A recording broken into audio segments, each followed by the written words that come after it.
Good morning, I'm Leah Cherry and welcome to TCBN. Today's top news story, ExxonMobil CEO devastated that the world will end before all the oil can be extracted. Here's Abby Patterson with that report. The Onion has just reported that climate change scientists have released concern that we may only have 1 decade to prevent catastrophic global warming. ExxonMobil CEO is saddened by the news, saying, "When I heard the news, it hit me like a ton of bricks. We could all die and leave billions of barrels of oil trapped in the ground forever." He wiped away his tears as he added that the oil industry was heartbroken by the thought that they might not have decades they need to extract all the oil from the earth.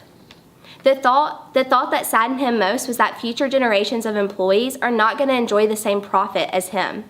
Woods announced ExxonMobil's plan to quadruple its oil production in an effort to extract it all before the end of the world. Back to you, Rob.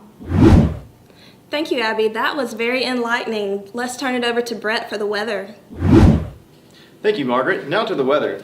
If we look towards the southeastern coast, we see a Category 4 Wi-Fi signal moving towards the midwestern United States. Over here in Virginia, the lost colony of Roanoke has reappeared at a nice toasty 91 degrees. We move over to the west side and we see on the border of Colorado and Utah an intense tic-tac-toe game is underway with no X's on the board. A little bit further west, we see a side quest as it appeared for all our adventurers in California.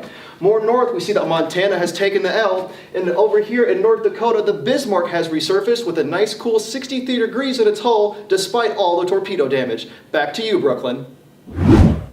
Thank you, Brett. Things are heating up on the ice as the world's top athletes go head-to-head in gruesome competition. With sports, we go live to Juliana Hill, who's at the Curling World Championship.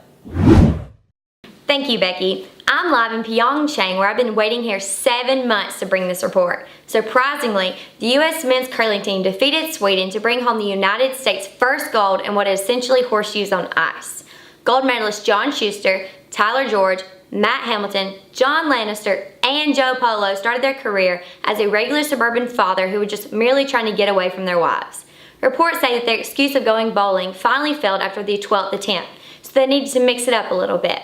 After only one session of curling, the team was invited to the U.S. Curling Prelims, and by a miracle, the rivals of the 1980s men's U.S. hockey team, they sealed their spot in the Olympics as no other team showed up to compete, paving their way to Olympic gold.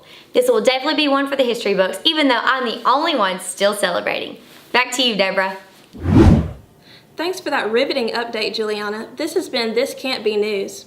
Tune in this evening at 5 o'clock for more of the latest.